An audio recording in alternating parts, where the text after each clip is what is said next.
Hey, hey, fellas, Frankie Day back again on YouTube. This evening, YouTube, I have update build report number 5 on Mr. Warren Blanch's Cold War classic aircraft. And my old shaky is starting to look pretty good right there. I got all the painting done on it, as you can tell. I got the anti-glare panels where the exhaust is at. They were done. I'll zoom in a little bit, get a little closer here on it. And Dago color's been on there good, using Dayglow red. As well as, I'd like to make a special technical note there, fellas. When you're applying Dago colors on aircraft like this, it's always best to paint a white undercoat first before applying your Dago colors. Same thing with reds and yellows, because it brings up the brilliance of the color.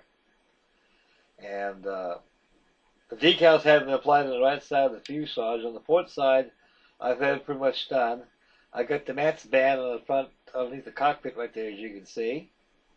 The props haven't been installed yet, fellas, so I'll do them lastly, along with the landing gear doors.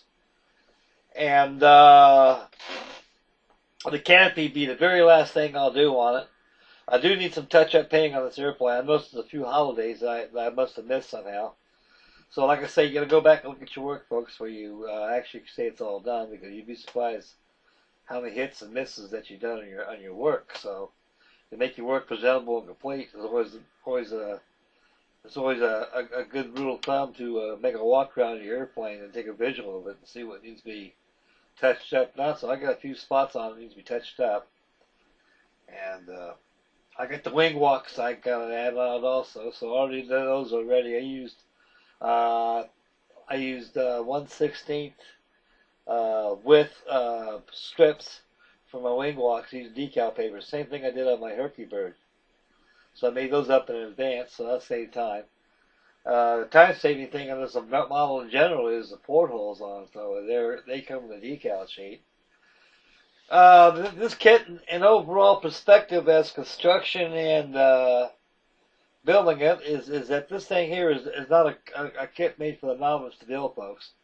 This is a pretty difficult model to build because you got no ejector locating pins on your kits. You got to make sure all your parts are lined up perfect. The fuselage didn't line up too good, so I had to use a lot of filler in that. And the wings, they fitted pretty good. They were pretty decent, but I applied a lot of filler on there too. Dago colors have been painted. You can see the anti-glare exhaust panels of an airbrush black on there. I got to go back and touch a little bit around the cowling area out there.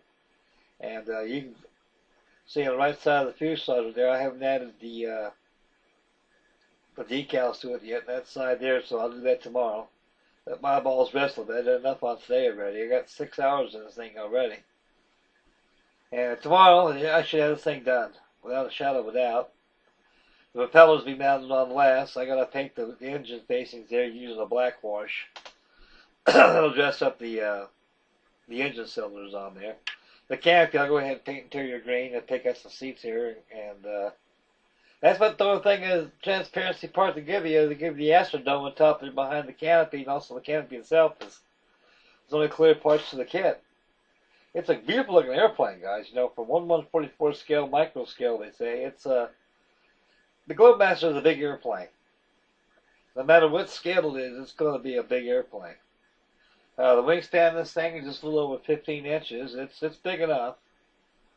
I've got a 1/72 scale, a little shaky like this. It's big.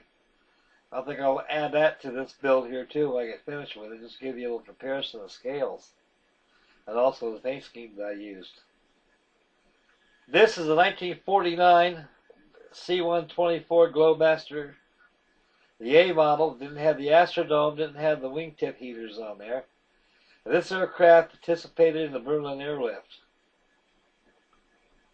As we zoom out, and